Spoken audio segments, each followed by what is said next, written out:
your daily dose of sports and fun. This is the Morning Drive Podcast from Double T 97.3, presented by Cantex Roofing and Construction.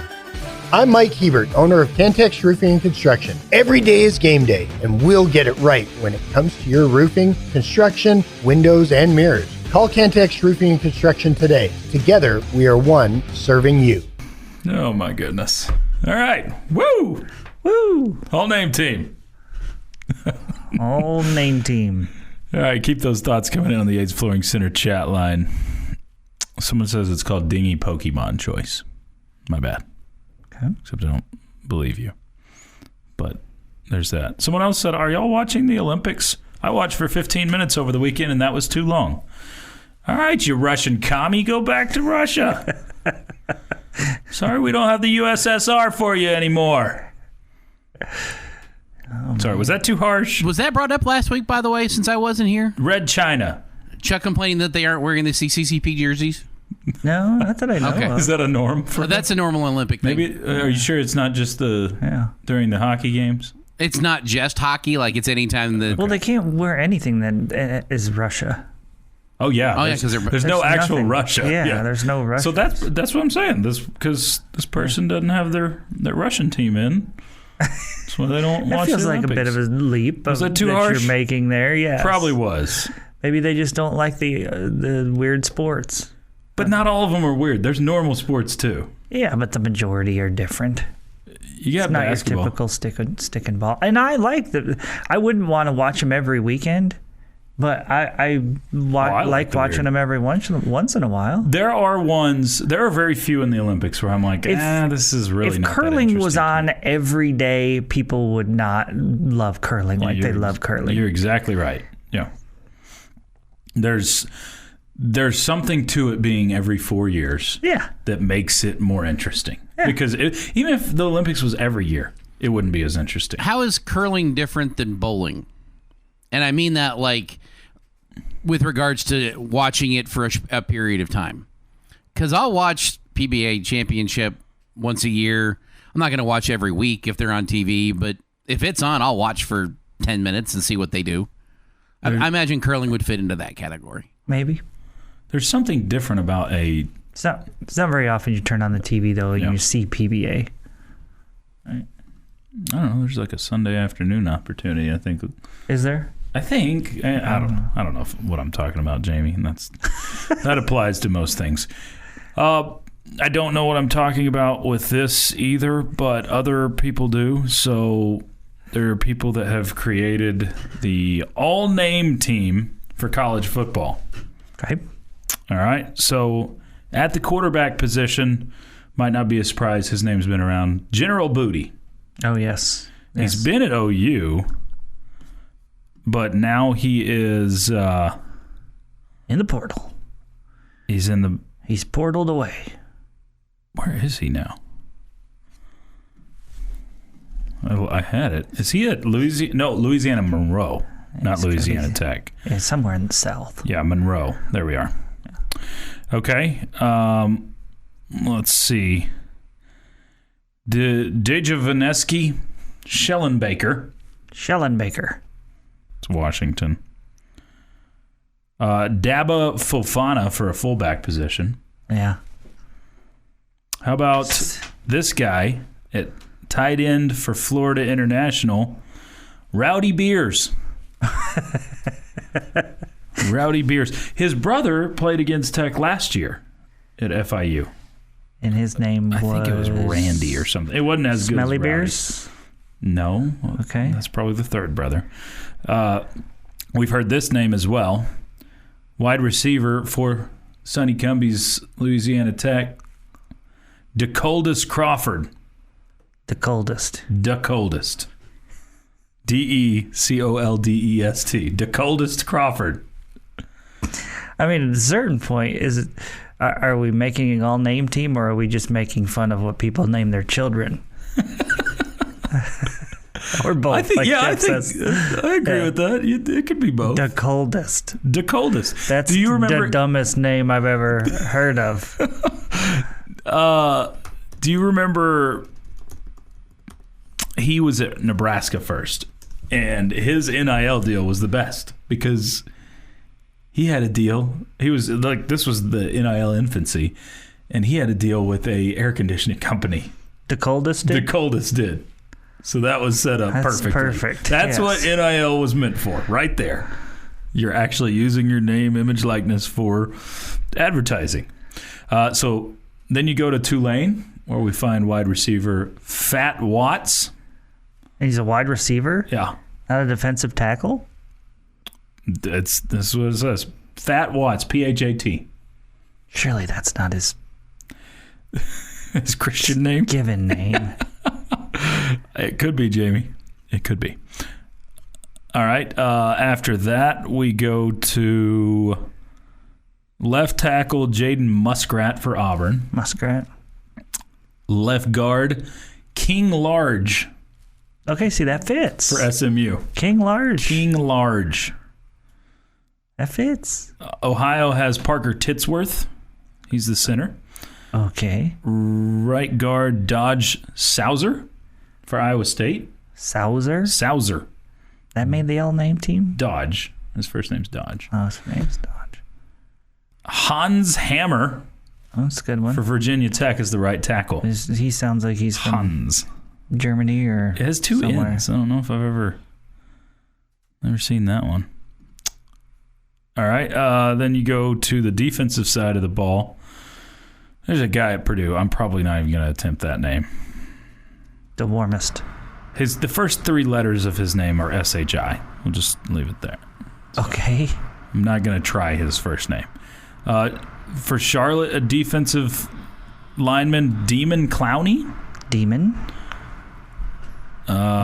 Some people think every clown is a demon. How about Duke's edge rusher, Memorable Factor? Okay.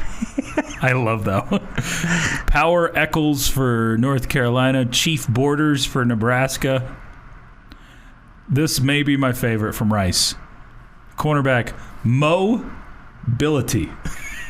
M-O-H. His last name is Ability. I think the Coldest is still my favorite. LSU has Major Burns. Yeah. We've heard this one before. Louisville, he used to be at Oregon, Storm Duck, but he played here last year. Storm Duck? Storm Duck. And then, he transferred away from Oregon? Yep. And then UTSA's Pig Cage. It's the Morning Drive on Double T 97.3. This is the Morning Drive podcast from Double T 97.3. Presented by Cantex Roofing and Construction. It is time for This Day in Sports History, part of the Morning Drive. Jamie Lent to my right. I'm Chois Woodman. We kick it over to Jeff McGuire. I did a quick look through This Day in Sports History, and there aren't any fun names.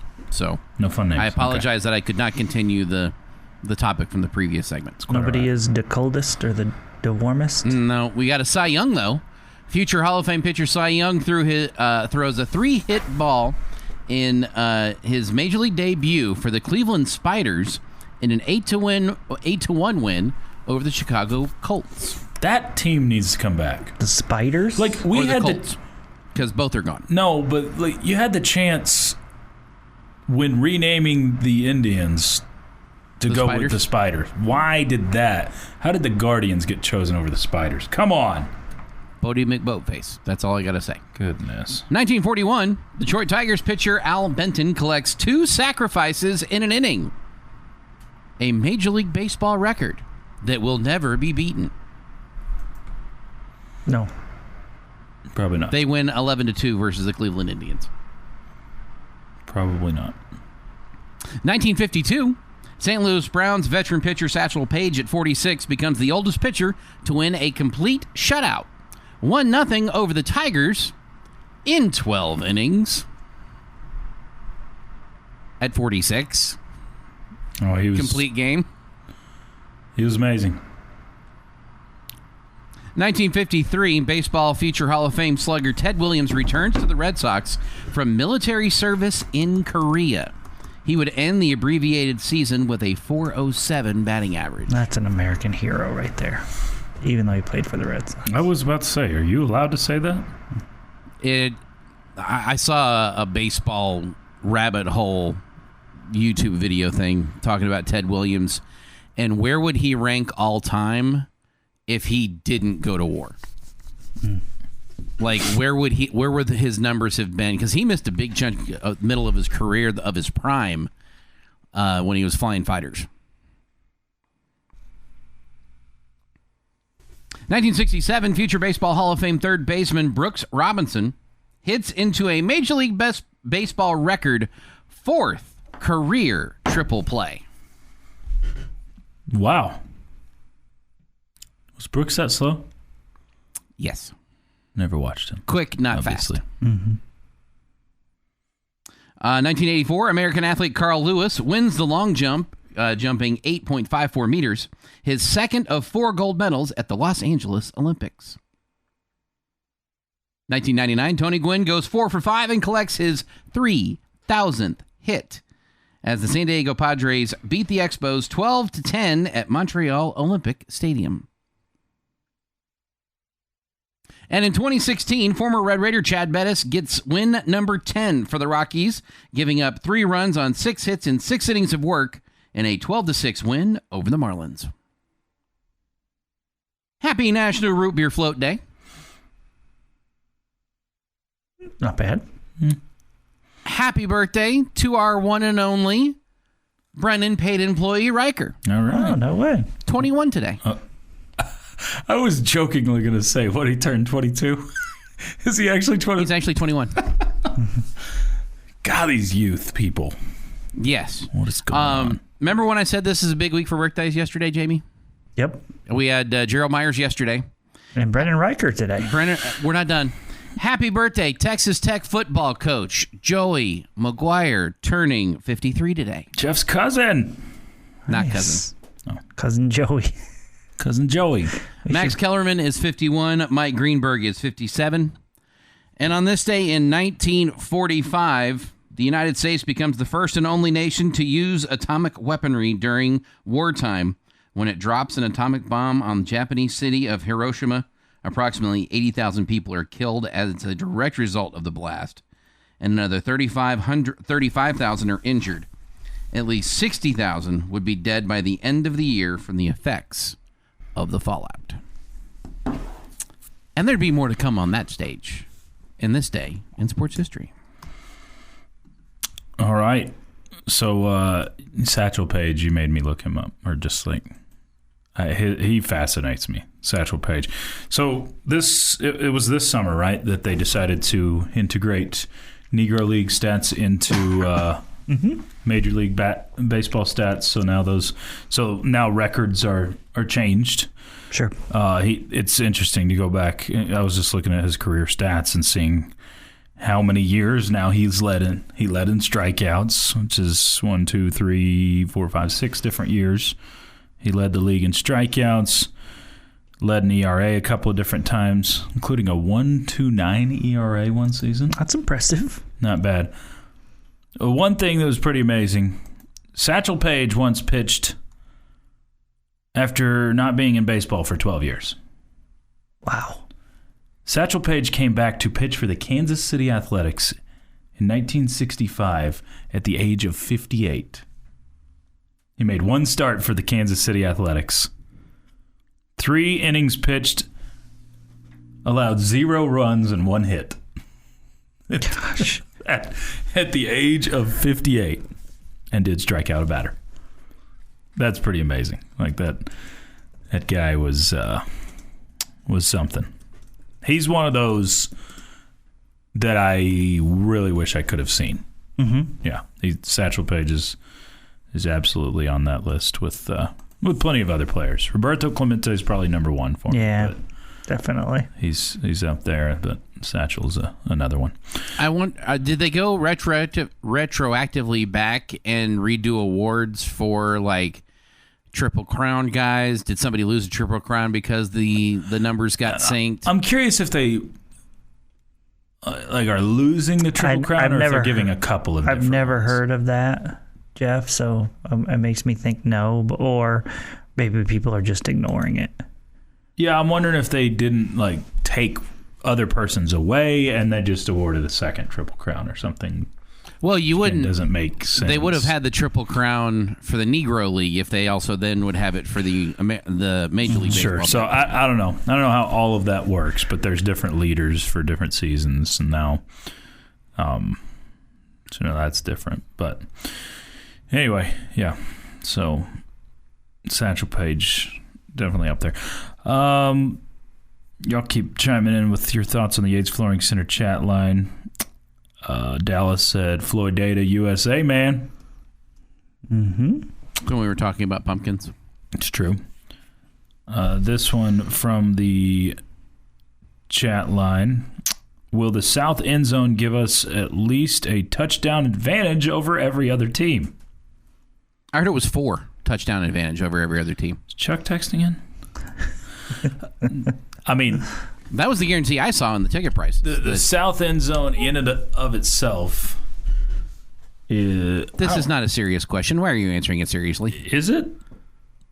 I don't know. Again, I do think I said my superpower, I want to be able to read sarcasm on the chat line. So. I do think it'll make it louder, right? It's going to hold in the sound a little bit better when you're playing in that end of the field, right?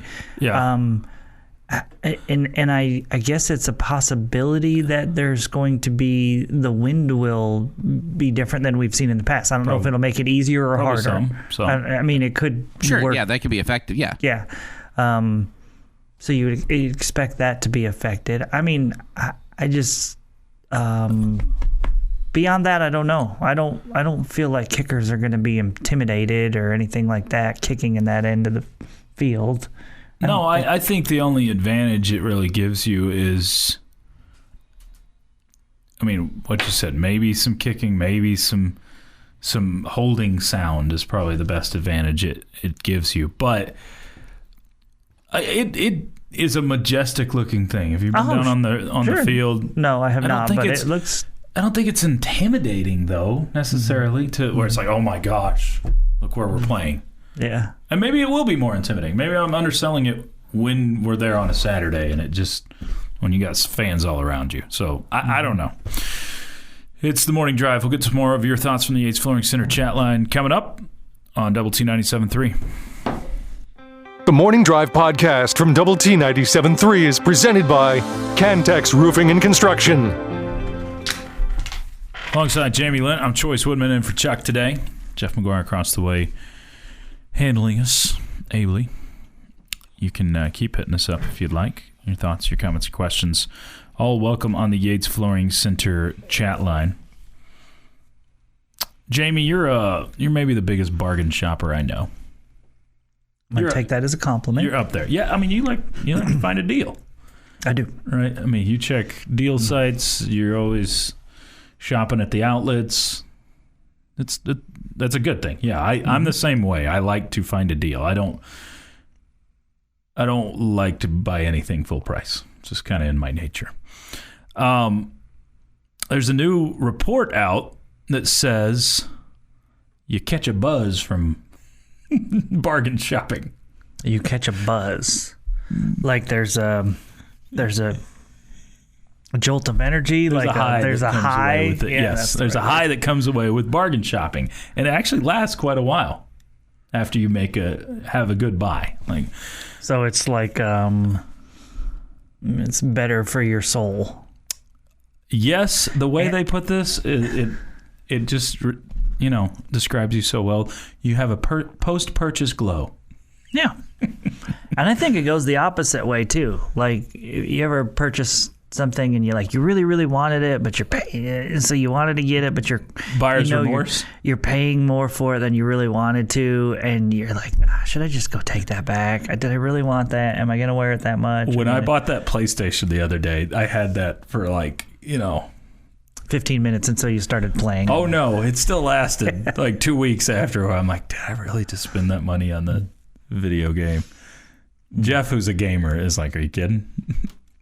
I had the remorse for a little while after that one. I'm like, ugh. You bought it to play a game that you've been looking forward to for a decade? Yeah. And a decade? Buyer's remorse. The game hadn't been out for 11 years. Yeah. So I haven't been looking for Okay, it. 3 Sure. years since they announced it? 2 years since they announced it? Yeah, 3 years. Pretty well.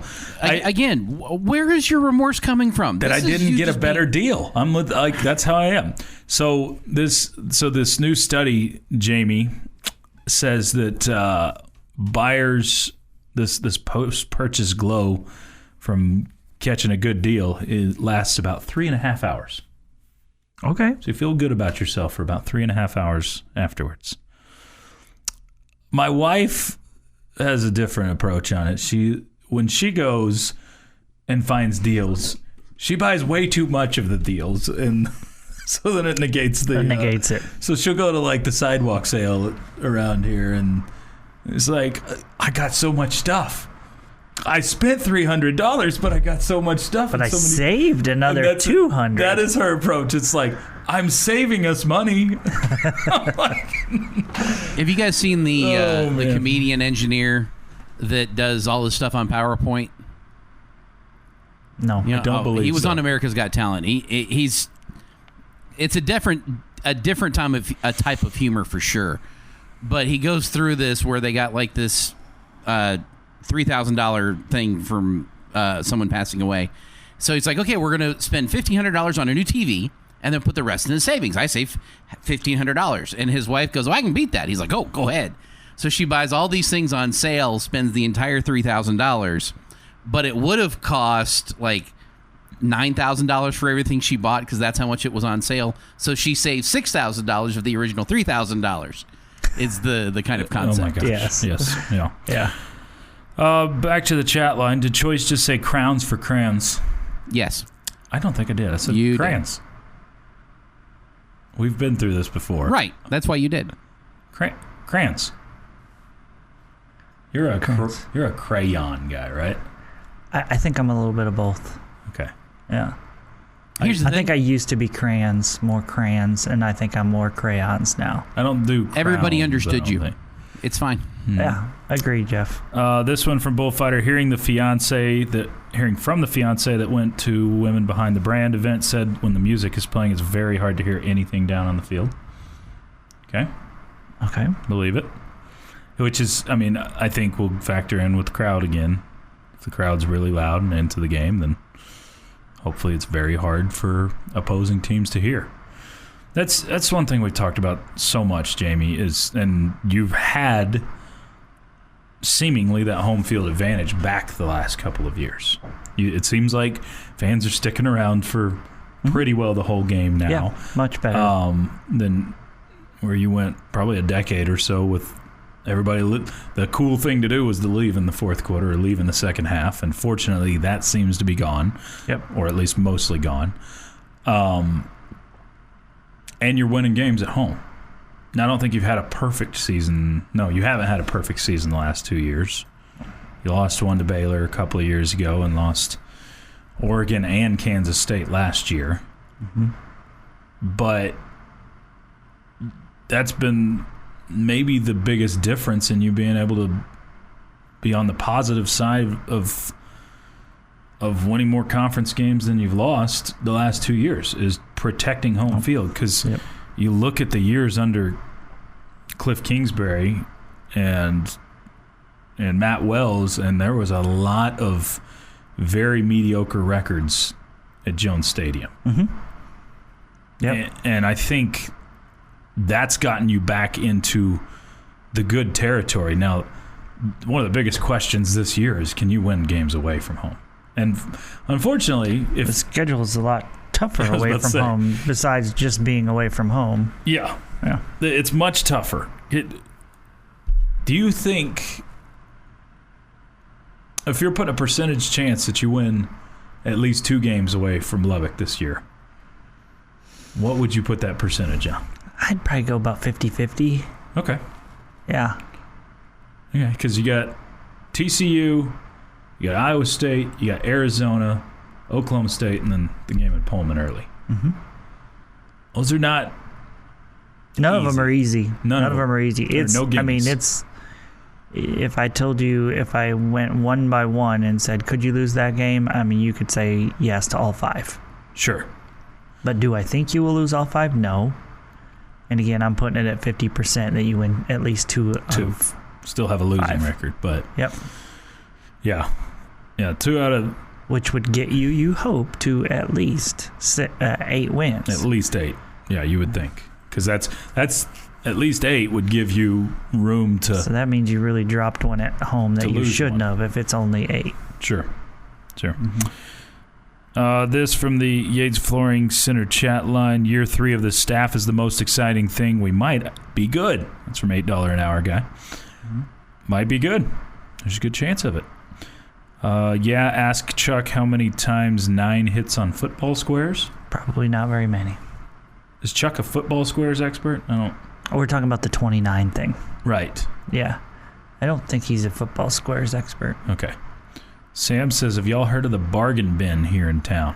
My wife is there like twice a week. She's addicted. Okay.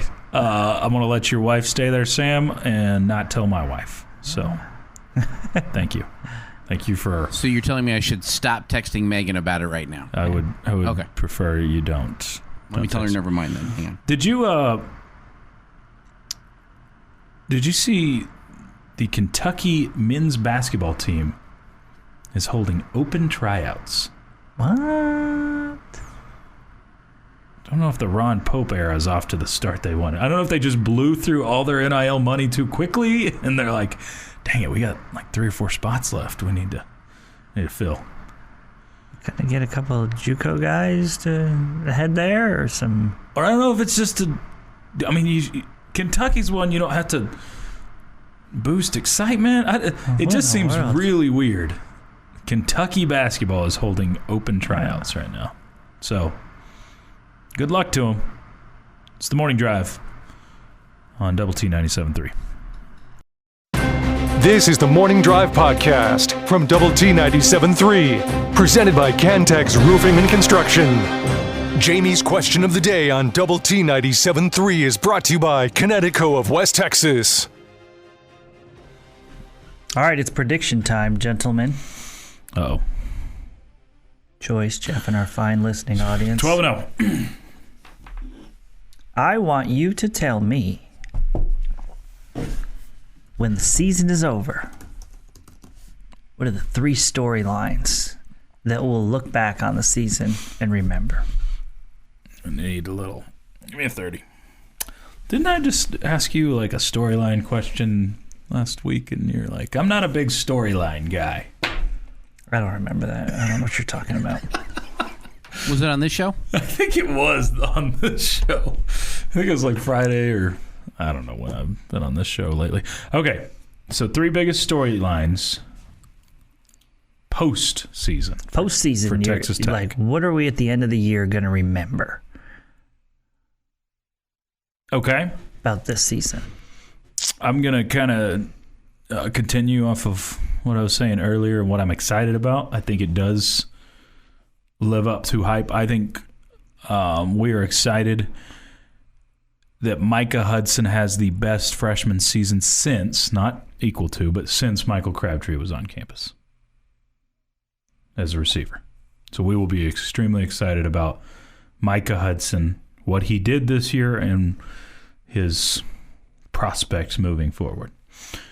I think another storyline will be just an overall sense that this program is moving in the right direction, where you feel you've gone from kind of some mediocre territory recently to, hey, we're stepping closer to the Big 12. I'm not predicting Tech's going to be in a Big 12 title in the Big 12 championship game this year, but I think you're going to be in contention. So you're moving forward, moving in the right direction in year 3 under this staff. And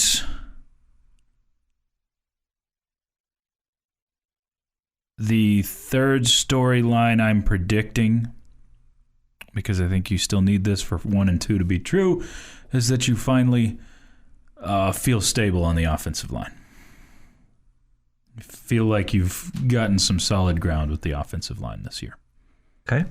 I'm still gun shy on that one, a little nervous, but Those, I think, are the storylines that you walk away from this year. Okay, I don't know if I went bigger picture than Choice did on these, or That's okay. I don't know where these fall. I think we're going to remember Taj Brooks breaking the rushing record. I think that's going to be a thing we look back on this season and remember where we were when it happened. Okay. Not like Emmett breaking the NFL rushing record. Like we hear that call. I talk about it now, and you already hear Brad Sham saying, "Make room, move over, Sweetness, make room for Emmett." I don't know if it's going to be like that, but we'll remember when it happened and be like, "Yeah, that was cool to see." Yeah, I think Texas Tech is going to make a big deal about it. Yeah, and so Yeah. I think it'll be darn near impossible to forget.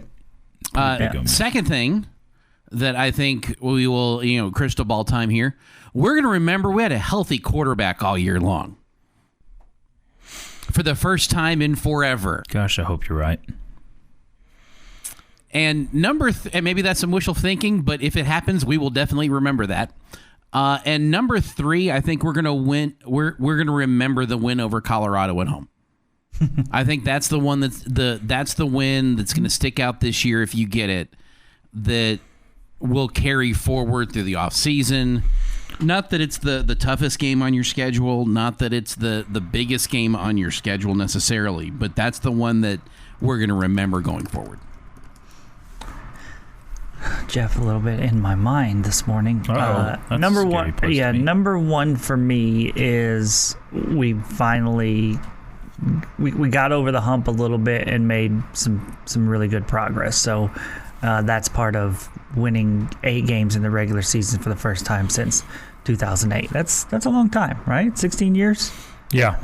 So I think that's the thing that's going to be the we killed it at home. We got ourselves a few wins on the road, and we got to at least 8 in the regular season.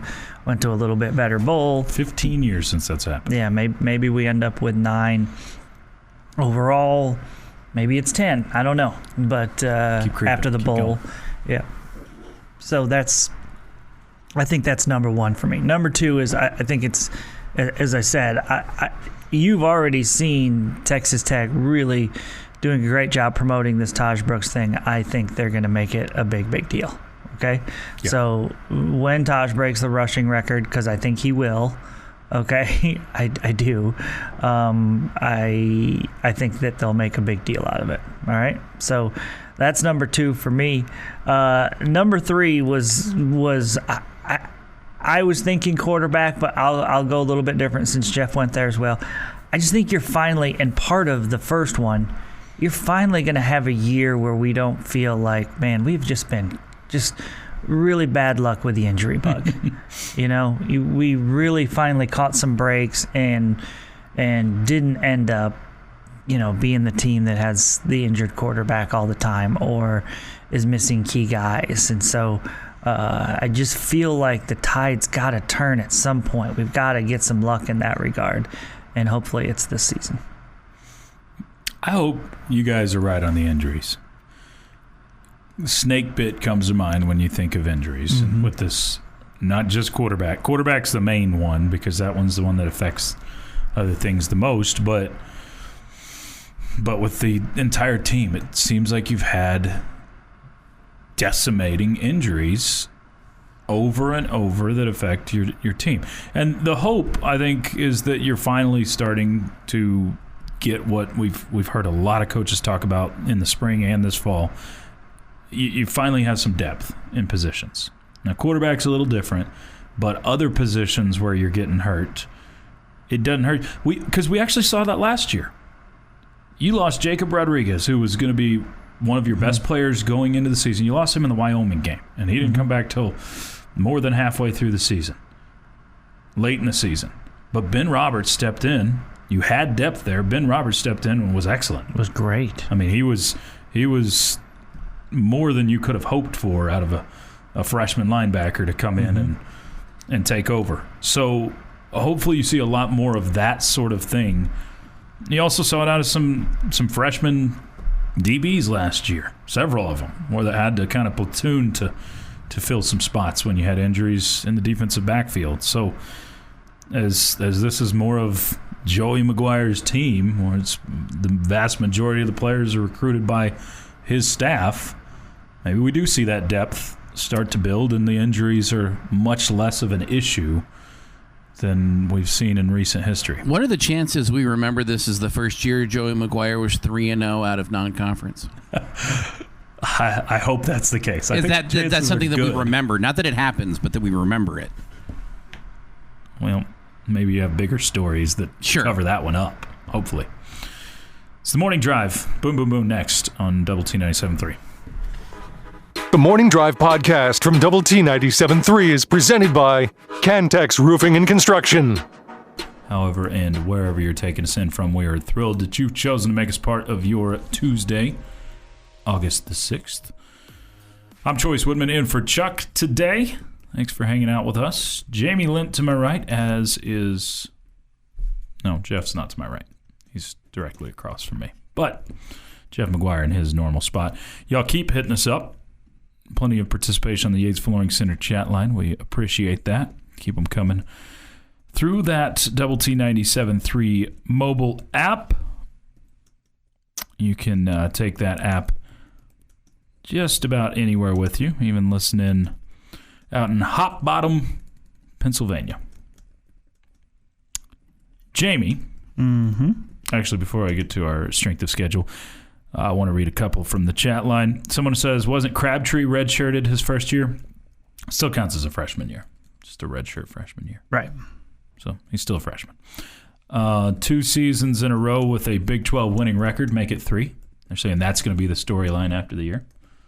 So okay, 3 Big 12 winning records. Mm-hmm. I sure hope you have a winning Big 12 record this year because the schedule seems to set up that way. Someone posted a picture of them at the Rangers game last night. It says, my lucky lady driving us through traffic jam downtown Fort Worth. It was a good game for sure last night. Awesome. Glad you got to go. Walk-off home runs are awesome to no doubt to see in person. Especially with 2 outs and especially in a situation where it was a 2-run shot, so you're down a run. Yeah, need the game so pretty fly badly. out to right and game's over, you lose. In extras. It's extras, not just yeah. a walk, it's the extra inning. No, Jeff. Extra innings not good. We do everything we can to make extra innings end sooner. That's what baseball's doing now. We want the exciting time to be over with. I was like, what are you going with? Yeah. Yep. Okay. Get it over with. The sarcasm that time. Get it over with. I hate the extra inning thing. Hate is strong. I mean, dumbest rule in sports. It's up there. Dumbest rule is name something dumber. Are we picking people or no? In sports. That you can't have. That you can be a road team in your home venue. This is worse. No, it's not. This is worse. This happens more.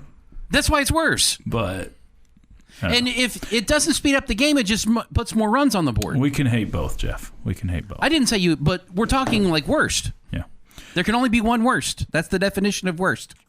This from the chat line. Jamie also had a dream about having an awesome TikTok dance collaboration with Jackson Mahomes. Was that also your dream?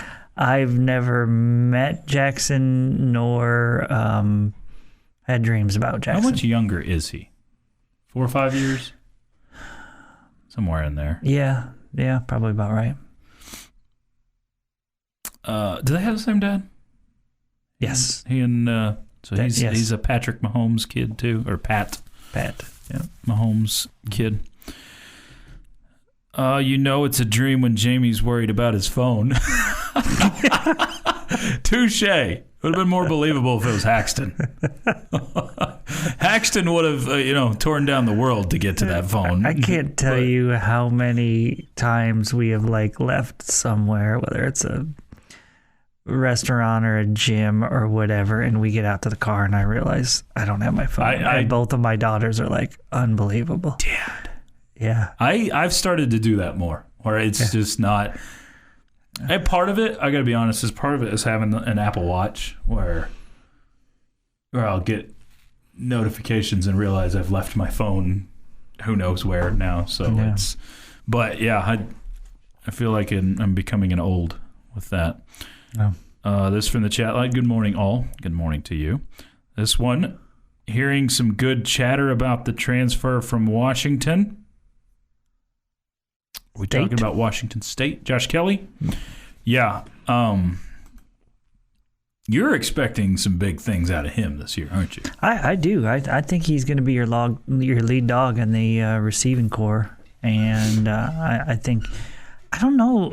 I feel like he's getting plenty of high expectations put upon him.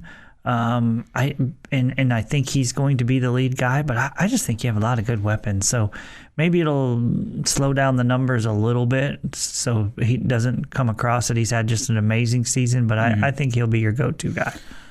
Yeah, I'm kind of more in the camp of, I think you've got 3 possible guys that can take that crowning